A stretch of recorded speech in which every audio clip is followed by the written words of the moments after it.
Relax. Sit back as we fill your mind with spooky true crime stories of the deranged, unhinged, and absolute pure evil murders that will blow your mind. Some places we will visit to show you around and educate you on the history.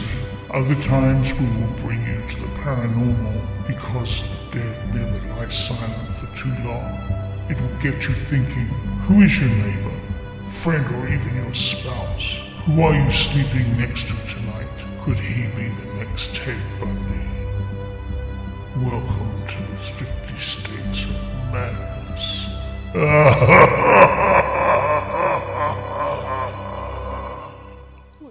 We'll just take it from there. Whatever comes to you, comes to you. Not much comes to me. Okay, well. You just, every time I say, like, are you ready? You just sit there and smile. I'm just waiting for the intro. Yeah, but we don't have that intro. You know what, Dan? You need to be on it. We've already started. Welcome to 50 States of Madness. Dan, get working on our intro.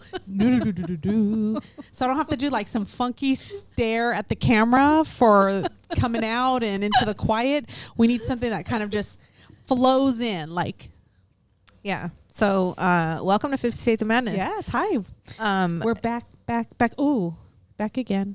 Do I do that a lot? Well, I do it a lot, but I cut it out a lot.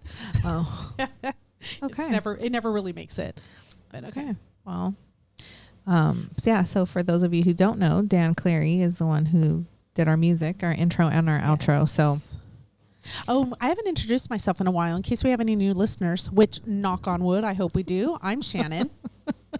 I'm Gina. Yeah, we in the last few we haven't introduced ourselves. It's always you that do. I always forget to do it. Yeah. You're always the one that says, "I'm Shannon." Yeah, I try. I always forget. I always just figure either they know or they don't care. You know what? That could be true. Yeah. But just for the few that care. Yeah. I'm Shannon. We're up to 341 subscribers on YouTube. Girl, we are viral. Or we have a virus, one or the other. You were viral a couple weeks ago. No, you were. Yeah, that is true. We're going to need bodyguards. Yes. Pretty soon. So please join our Patreon as soon as possible because we can't afford them. I have my bodyguard over here in the corner. We do. Keith Morrison. I have a life-size cardboard cutout of Keith Morrison in the room with us. Yeah. He helps me with my my research. I have the little boy from It. He travels with me in my vehicle. Oh, okay. My little skeleton. He wears the little yellow rain jacket. Raincoat. Yeah. I just got to get him a little red balloon. That's it, but I have on a very cool new hoodie. That is a cute hoodie. Look at you, a skeleton. That's actually really pretty. Where did you get that? Bad rep. Where did you get it? A friend of mine at work. It's her boyfriend's company. He has merch. He does some pretty cool shit. Shout out to Zane and Yari's. Huh? You got to give that link. Have you given that before? I haven't. I'll put it up though. I just got it in the mail today. But shout out to them. So he does. Hopefully, sorry Zane. I hope I get this right. He does like at concerts and at raves and stuff. He does all the lights. Oh, okay. All of the special effects and stuff that go on in the concerts. Yeah. So he does all that. So this is his brand, and they have a grip of different designs and all kinds of stuff. It took me a long time to choose this one, but this is the one that I went with. So I'll probably be buying more, but check them out. I'll put the link up here. So you have a question? I do. I have a question. Oh, God. This question goes out to Zane. Oh, okay. Why are we not lit up here? Why is our lighting so bad? Well, when I say that he does special effects for concerts, I mean like it's like the pyrotechnics and you want like all the lights, and we need all that. Of course. Okay. Well, I'll get on it. Get on that, please. I don't know how that's going to work inside of a house, but we'll see what he can do. So our next episode, if you lit. guys notice, the lighting's gonna be a little different. It will be lit up. Yeah. So, and Shannon's wearing Lucky. one of my sweatshirts. I am. We have a whole. She says that, but it's really our sweatshirts. Sorry, it's our sweatshirts. We have a whole wardrobe changing department here. Because truth be told, sometimes we have to record 2 episodes in one day. So what did you drop? Just notes. Don't worry about that. Okay. We don't have to get all the facts right, right? No, we don't got to get the facts right. We're good. So we have to record sometimes 2 episodes in a day. And so when we do, we always change. Wardrobe change. We change outfits. So it doesn't look like we're recording on the same day. So Shannon always says, "Oh, let me go to my closet." So she opens my closet with my with my collection of 100 black hoodies. Yeah, I don't go to that's her literally closet. like probably one of the only hoodies that's not black. Other than her Lisa Frank jacket. Oh yeah, but that Lisa Frank jacket up against these backgrounds will give somebody a crazy episode of vertigo. So today we are going to talk about a very old case, a case that I read about.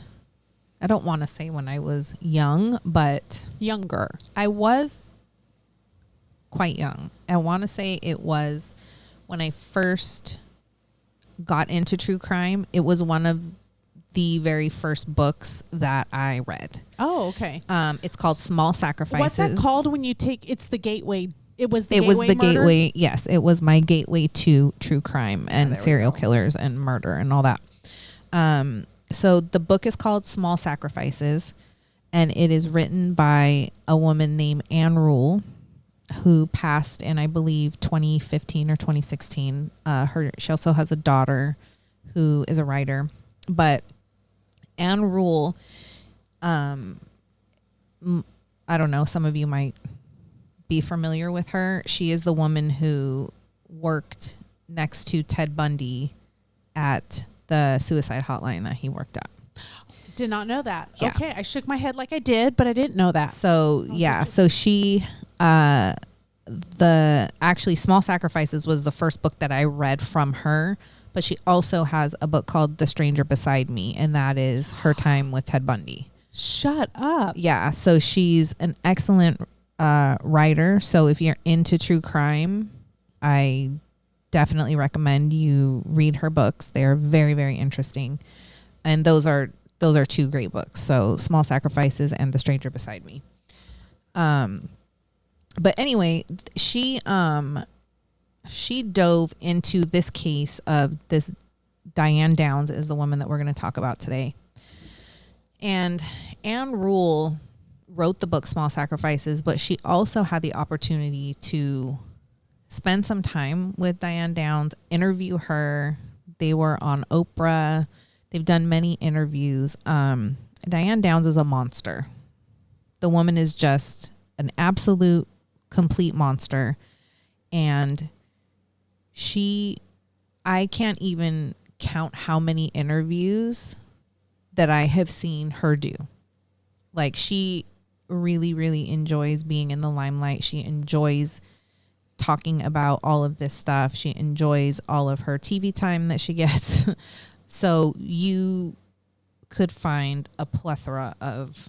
How does she get all this TV time if she's behind bars? Is she behind bars? Yeah, but she does interviews from jail. She does. I just think there comes a point where you just... Yeah, no, because that's why I think other people follow, because they want to be famous no matter how they become famous. Mm-hmm. And they see all this attention one person gets and says, hey, I want that same attention. Mm-hmm. It needs to stop. Yeah. Anne Rule kind of went toe to toe with her. Oh, really? Yeah. And so she was... Can we throw that interview in here? Yeah. Oh, yeah, awesome. I can. Yeah, I'll throw a little bit of it. I don't, because it's the Oprah show. I don't know how copyright's going to work with that, but okay. But yeah, and you can Google it and it'll pop right up. Awesome. As well as probably every other interview that this woman has ever done. Another guest that says there's no doubt in her mind of your guilt, Diane. She says that you are not crazy. but believes that you suffer from personality disorders. She's a former policewoman and best-selling crime writer, Ann Rule, who authored such books as The Stranger Beside Me, the Ted Bundy story, and her current bestseller is Small Sacrifices, which is, in fact, your story, the Diane Downs story. Have you read that book? Yes, I have. And what do you think? I take issue with much of it. Okay. What do you take issue with? Well, she considers it a true story, and she's quoted me all through the book and tells the reader how I'm feeling, what I'm thinking at various times, all through the book. Yet she's never interviewed me. How does she do that? How does she justify that being a true story? Okay, Ann, how do you justify that? Well, Diane, I'm sure you remember my coming to jail and interviewing you. June 26th. 20 minutes, Ann. And I also sat in the courtroom while you testified for 4 days and told your entire life, from your childhood abuse, through your marriage, through your multiple affairs, how you felt about it. And at one point you said to the prosecutor, Mr. Hughey, would you like me to explain how I met all my lovers and how our affairs were carried out? And he said, no, that wouldn't be necessary. He did, and then you went ahead and told it anyway, Diane, which for a writer, you helped me a lot in your testimony. You say that. So we're going to talk about her case. And again, just a little warning, this does have to do with children. It's very graphic, very violent. So she goes by Diane Downs, but her birth name is Elizabeth Diane Downs. But she goes by Diane Downs. She was born on August the 7th, 1955. Not a Leo. Yeah. Not 2 days after 2 my days birthday. after you. Yep. No. She's kicked out. Kicked out of the Leo The club. That's it. All We right. we do that. We can kick them out. Okay. Thank you. All right. Well, you go ahead and do that. Thank you. I mean, she's a lot older than you, so. Yeah, but still, she's not allowed. Okay. Thank you. So she was born in Phoenix, Arizona to parents Wesley Lyndon Fredrickson and Willadine Fredrickson. I kind of like that name, Willadine. Willadine, that's pretty cool. It's cool, huh? Yeah. So in adulthood, Diane spoke extremely negative of her father, criticizing his lecturing, how much he was such a disciplinarian, and how the power he had over her mother. He spent way too much time with my mom, and my mom spent no time with me. She has testified that her father sexually abused her when she was a child, although she later recanted the allegations, and both of her parents denied that any incident took place. So she's a liar too. She embellishes. She is the queen of making up stories. We'll say. And like you said, she likes the attention. She likes the say and do attention. anything for it. It's like have you ever met somebody who just lies so much that they can't keep up with themselves, that they can't keep their lies straight? I feel like that's kind of the person that she is. She's that kind of person. So Diane came from a family with strict conservative values, and her parents would forbid her to wear anything fashionable, clothes, makeup, which made her subject of frequent bullying. However, after the age of 14, she became more rebellious. She graduated from Moon Valley High School in Phoenix, where she met her future husband, Steve Downs. Despite her parents' disapproval, Diane continued the relationship. After high school, she enrolled at Pacific Coast Baptist Bible College in Orange, California, which is not far from here. Right down the street. However, she was expelled after 1 year for promiscuous behavior and returned to her parents' home in Arizona. On November 13th, 1973, Diane married Steve Downs, who had enlisted in the U.S. Navy after running away from home. I did not marry Steve for love, Diane said. I married Steve to get out of my family. Their first child, Christy, was born in 1974. Cheryl followed in 1976. She ended her next pregnancy with an abortion, but after witnessing pictures of fetuses at an anti-abortion booth in a local fair, she regretted her decision. I felt the need to do something to make amends for what I had done wrong, Diane said. When I had the abortion, I was led to believe that a 6-week fetus is nothing more than mucus. Diane later said that Steve had a vasectomy, so she seduced a male friend, Mark Sager, who became the father of her third child, Stephen Daniel, who was born in 1979. Diane and Steve regularly argued about financial issues and fought over alleged infidelities, which resulted in their divorce in 1980 when it was discovered that Daniel was a result of an extramarital affair by Diane. So him having the vasectomy, he thought, it's the one that got away, the sperm. The one right. Yeah, yes. Like he kind of was hoping to believe that. Probably, I'm sure. Wishful thinking. Yeah. On May 8th, 1982, Diane gave birth to a girl named Jennifer while acting as a surrogate, despite failing her psychiatric tests twice due to their indicating signs of psychosis. Okay, I'm sorry. If I was the person waiting for this baby, that would not be my surrogate if they failed the test twice. I don't care how much they want. Is this allowed? Thank you. No, thank you. She cannot carry my child. Even if it was my husband's sperm in my egg and she was just carrying it, I would just think by osmosis. Doesn't matter. I don't want my kid in her body. Well, thank you. So she was employed by the United States Postal Service, assigned to the mail routes in the city of Cottage Grove, Oregon. According to Steve, Diane treated her children like crap and lacked any maternal instincts. Steve elaborated. Diane forbade everything to her children.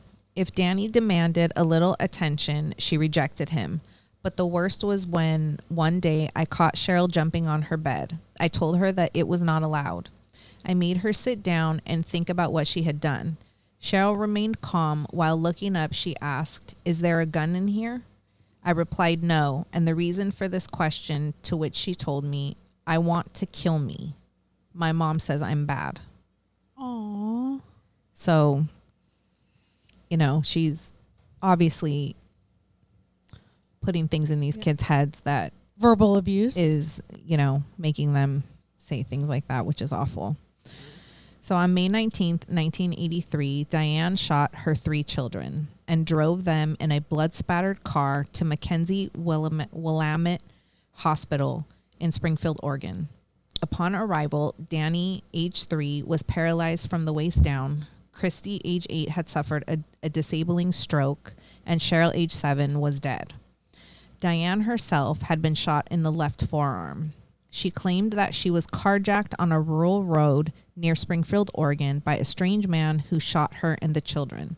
However, investigators at the hospital became suspicious because they decided that Diane's manner was too calm for a person who had just experienced such a traumatic event. The ER, immediately they pointed me to Christy. When I looked at Christy, I thought she was dead. Her pupils were dilated. Her blood pressure was non-existent. And she is so close to death, it's unbelievable. I got a phone call from dispatch, and I was told a mother and her children had been shot. When I got to the hospital, I was directed to interview the mother. So I stopped and got out and asked him what was the problem. And he said, "I want your car." And I said, "You gotta be kidding. I mean, how many people really do that in real life? They don't." Her demeanor was flat, not one tear, even though she knew that Cheryl had died. I just kept saying, "God, do what's best. If they gotta die, let them die, but don't let them suffer." Her demeanor at the hospital did not conform to a traditional grieving mother whose children had just been shot, one murdered, the other 2 seriously clinging to life. It was surreal.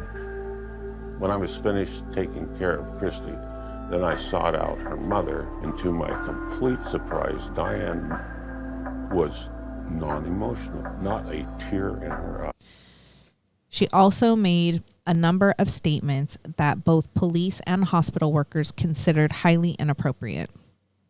Diane claimed that on the drive home from a friend's house, she decided to take the scenic route home.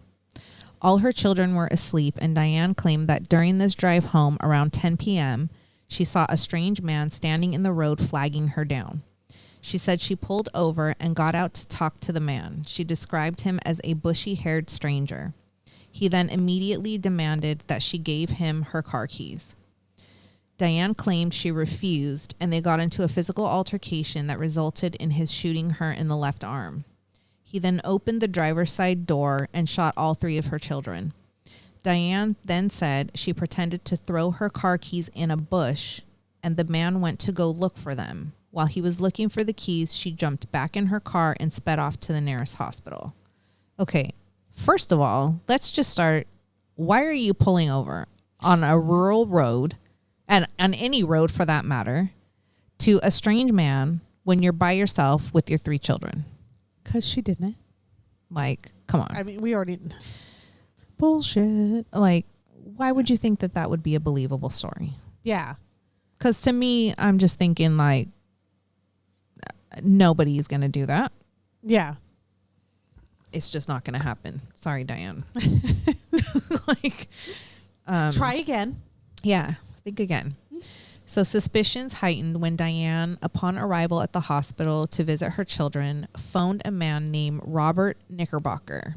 He was a married man and former co-worker in Arizona with whom she had been having an affair with. The forensic evidence also did not match her story. There was no blood spatter on the driver's side of the car, nor was there any gunpowder residue on the driver's door or on the interior door panel. Knickerbocker also reported to police that Diane had stalked him and seemed willing to kill his wife if it meant that she could have him to herself. He stated that he was relieved that she had left for Oregon and that he was able to reconcile with his wife. That's terrifying. That is. Diane did not disclose to police that she owned a .22 caliber handgun, but both Steve Downs and Robert Knickerbocker informed authorities that she did. Investigators later discovered that she had bought the handgun in Arizona during her marriage to Steve. While they were unable to find the weapon, they found unfired casings in her home with extractor markings from the murder weapon. Most damaging, witnesses saw her car being driven very slowly towards the hospital at an estimated speed of 5 to 7 miles per hour, contradicting her claim that she drove to the hospital at a high speed after the shooting. Yeah, because would you not be rushing your kids if you just got shot? Because she was waiting, hoping that they were all going to die. They were all going to die because they can't say anything. Mm-hmm. Based on this and additional evidence, Diane was arrested 9 months after the shooting on February 28, 1984, and charged with 1 count of murder and 2 counts each of attempted murder and criminal assault. To me, 9 months was way too long. Yep. With all that evidence. Mm-hmm. Prosecutors argued that Diane shot her children to be free of them so that she can continue her affair with Robert Knickerbocker, as she claimed that he let it be known that he did not want children in his life. Much of the case against her rested on the testimony of her surviving daughter, Christy, who, once she recovered her ability to speak, described how her mother shot all 3 children while parked at the side of the road, then shot herself in the arm. Diane was convicted on all charges on June 17, 1984, and sentenced to life in prison plus 50 years. She was required to serve 25 years before being considered for parole. I don't even think she should be considered for parole. No. Life plus 50, no parole. Nope, never. Most of Diane's, and even though they probably won't grant parole, No. just I don't even think they need to have that hope. I want them to live there in despair. Mm-hmm. You know what I mean? Yep. Most of Diane's sentence is to be served consecutively. The judge made it clear that he did not intend for her to ever be free again. Diane's sentence meant she could not be considered for parole until 2009. Under Oregon law at the time, as a dangerous offender, she would have been eligible for parole hearing every 2 years until she's released or dies in prison. I vote for death. I don't know how she hasn't been killed yet. Yeah, for somebody who killed her. But I think the female prison's a little bit different than the male prison, because I feel like in prison there's a lot of females there that have killed their own children. Like, you would probably be getting rid of, like, I mean, you just hear about it just in here, Riverside County, you know, the mom and the boyfriend who beat the kid to death, you know, and they're sentenced. Like, there's got to be a special circumstance for these people. As far as just, let's just march them into a room and shoot them and then move on. Like, I don't know. But then I think, like, they need to live with that guilt, and then maybe that's worse. I know. But I think that's these why people I go back and forth a lot, is because, I think a lot of these people don't have a conscience. I don't even think they give a shit. They probably don't even lose sleep over it. No, of course not. And then you get used to, you know, I think even while they're in prison, like this one, you know, she's allowed to do interviews and allowed to, you know, so she's still being seen on the outside world, and you know, she sees it as a life. Of course, the cell is her apartment, and she is a movie star in her world. Yep. You know. Yep. She probably come out, you know, and on her application, movie star. Seriously, journalist, because she wrote. You know what I mean? Like, oh yeah, storyteller. Well, I mean, how many of them sit in prison and write books? Thank you. Yeah. So in her first application for parole in 2008, Diane reaffirmed her innocence. She insisted that over the years, I have told you and the rest of the world that a man shot me and my children. I have never changed my story. Oh, but except your daughter told the truth. Yeah. Her first parole hearing was on December 9, 2008. Lane County District Attorney Douglas Harkleroad wrote to the parole board. Downs continues to fail to demonstrate any honest insight into her criminal behavior. Even after her convictions, she continues to fabricate new versions of events under which the crimes occurred. He also wrote that she alternately refers to her assailant as a bushy-haired stranger, two men wearing ski masks, or drug dealers, and corrupt law enforcement officials. Diane participated in the hearing from the Valley State Prison for Women. She was not permitted a statement, but answered questions from the parole board. After 3 hours of interviews and 30 minutes of deliberation, she was denied parole. Diane had parole hearings in 2010 and 2020, which were both denied. She maintained her innocence in all parole hearings.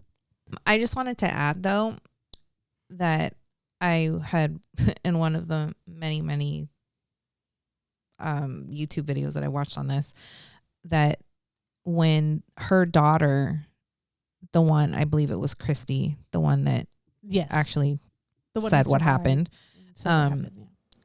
when she was still in a coma, that when Diane would come into the room, that the nurses started to notice that her heart rate would like skyrocket and her blood pressure would go up. And they thought that fear. Yeah, because she knew, you know, because they say when somebody's in a coma, they can still hear, they can still, you know, they still have all that. And so the nurses started to feel like, okay, she's totally fine. And then her mom comes in the room and all of a sudden her blood pressure goes through the roof. Her heart rate skyrockets, like something's up. Yeah. Like something's going on. So, yeah. So Diane's two surviving children eventually went to live with the lead prosecutor on the case, Fred Hugi. He and his wife, Joanne, adopted them in 1986. Christy, Diane's first child who testified at her trial, suffers from a speech disability. She has a son and a daughter whom she named Cheryl in memory of her late sister. Prior to her arrest, Diane became pregnant with the fifth child and gave birth to a girl who she named Amy Elizabeth, a month after her 1984 trial. 10 days before Diane's sentencing, Amy was seized by the state of Oregon and adopted by Chris and Jackie Babcock, who subsequently renamed her Rebecca Babcock. Rebecca wrote to Diane in her younger years and has stated that she regrets the contact, regarding her mother as a monster. She was pregnant, like, when she was arrested, all during her trial. Like, it was... I remember that, even though it was back in the 80s. How old was I? Like 12 or something. But I remember her going and trying to use it. Oh yeah, she was. She thought that would get her sympathy from the jury and everything like that. With her being pregnant, she's absolutely insane. And how did you not think that baby was not going to be taken from you? And there is some video footage of an interview that this girl Rebecca has done, because she was afraid that she was going to, even though she wasn't raised by her, that because that was her biological mom, that she was afraid that she would have some traits of hers. And so she was afraid. That would be my fear, because mental illness does run in families, but how you deal with it are different. Yeah, of course. With Diane Downs, she and her 3 children were shot by a strange man. I never wanted to become something like that, something like her. Mrs. Downs was wounded in the left arm and was able to drive the children to the hospital that night. A part of me was afraid that that's where I came from. Does that mean where I'm going? Christy was shot first. 3-year-old Danny was shot in the back. 7-year-old Cheryl was shot twice from behind and died on the way to the hospital. And the fact that I felt some sort of a connection to her was terrifying. Over the weekend, rumors began to fly about We have not overlooked any possible suspects. Reporters covering the story were getting hints that Downs herself was a suspect. But what has occurred here is just inexcusable. I knew I could never do something like that. But at night, when I close my eyes, I can see Christy reaching her hand out to me while I'm driving. That haunts me the most. Diane was initially incarcerated at the Oregon's Women Correctional Center in Salem. On July 11, 1987, she escaped from her cell by scaling an 18-foot razor wire fence. For 10 days, she managed to evade law enforcement despite a 14-state manhunt before she was recaptured. She received an additional 5-year sentence for the escape. After her recapture, Diane was transferred to the New Jersey Department of Corrections Clinton Correctional Facility after heavy lobbying from Hughie. The Salem prison was located 66 miles from Hughie's home in Springfield. During her 10 days of freedom, Hughie had feared that Diane would attempt to travel there in hopes of contacting Christy and Danny. Despite significant security upgrades at the women's facility after the escape, state officials accepted Hughie's argument that the risk of harm to Christy and Danny in the event of another escape was too great for Downs to remain incarcerated in Oregon. In 1994, after serving 10 years, Diane was transferred to the California Department of Corrections and Rehabilitation. While in prison, she earned an associate degree in general studies. Danny and Christy, the kids Diane shot, have maintained a secretive life since their adoption. So they've just kind of started a new life and low-key don't want anything to do, don't want to be associated with her at all, which you can completely understand, you know? Yeah, absolutely. Rebecca Babcock, the child Diane gave birth to after her sentencing, has opened up about growing up knowing her mother shot her kids. During Diane's trial, commentators said she got pregnant to garner sympathy from the jury. I got pregnant because I miss Christy and I miss Danny and I miss Cheryl. Jackie and Chris Babcock opened up about parenting Rebecca after Diane escaped prison. We didn't know what Diane would do. The precautions that we took were to let people know that we're coming in contact with Becky, her daycare person, her babysitter, for Becky's own safety. Like, they had to let people know, obviously, because you don't know. Yeah, you don't know what's going to happen. Or who's going to show up for Rebecca.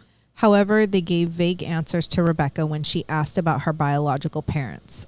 I told her that her mom was in jail, Jackie said. That's too much for an 8-year-old to take on. At age 11, Rebecca tricked her babysitter into divulging Diane's story. Several years later, she watched Small Sacrifices, a film about Diane's crimes, which sent her into a downward spiral. Throughout my teen years, I was wild. And after the movie, it escalated. I dropped out of high school. I slept around with a lot of people, and I did a lot of harsh drugs. I had no concern for myself. Rebecca got pregnant as a teenager, just like Diane. I was worried that she could turn out like her biological mom, said Kaylee Haymond, Rebecca's friend. After falling out with nearly everyone in her life, Rebecca contacted Diane. The correspondence made her realize she was nothing like her mother. She couldn't imagine hurting a child.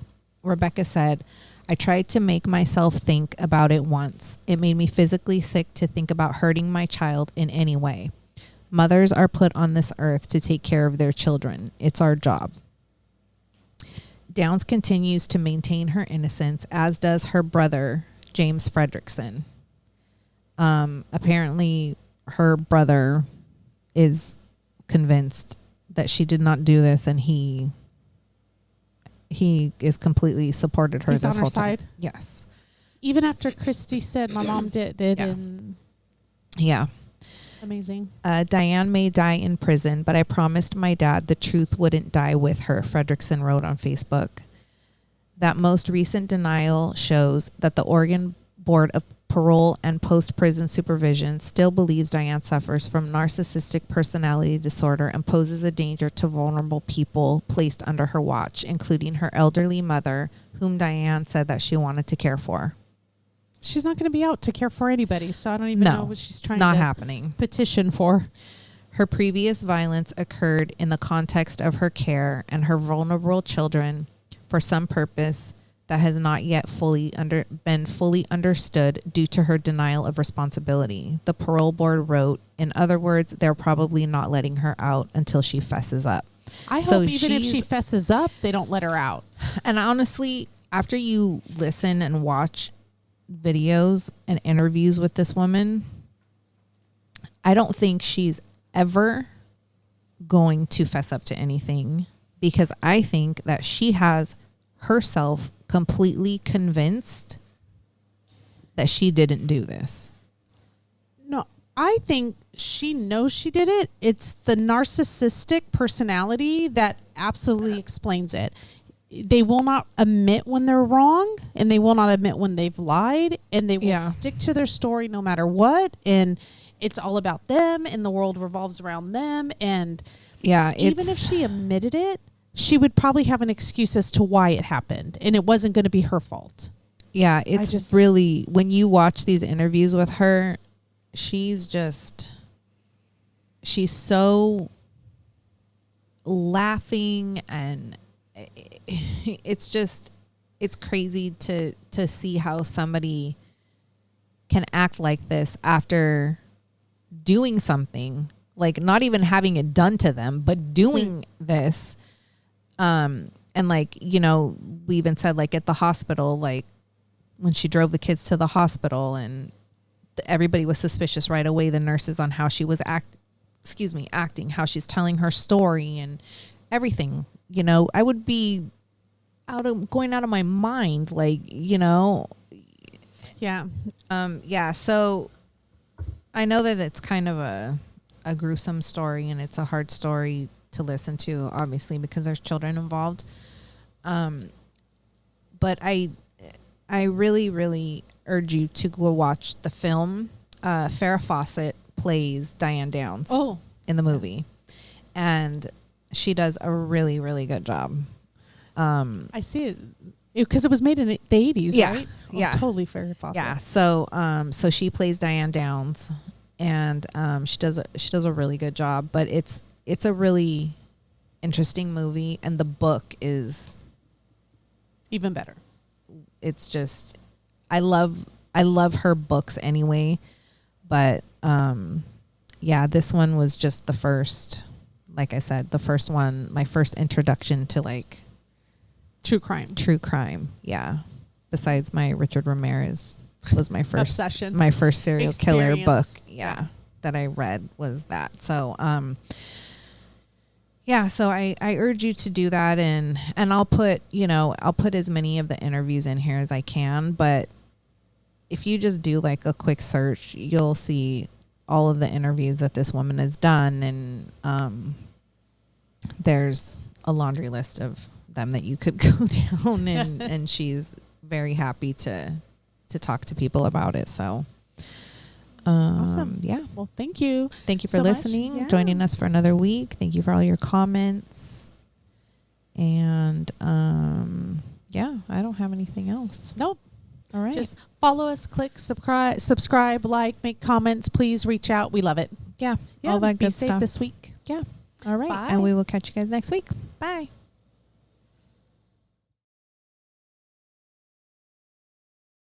Wrote that she alternatively refers to her assailant. He also wrote that she alternately refers to her assailants. I know. I was going to let the alternately go, but then when I got to the second word, I was doing so good too. How do you say it? Assailant. Assailant? No, assailant. Assailant? Assailant. Assailant? No, yent. No, assailant. Assailant. Assailant. Assailant. Like excellent. Assailant. Assailant. Like that's all I hear is excellent. Assailant. Assailant. I said it right. We can keep that in there. Assailant. Assailant. Assailant. It's not like, no, you're assailant. Assailant? Say it. I don't know how else to say it. Say it real like break it down in syllables. Say lint. Assailant. Correct. Okay. See? Break it down. He also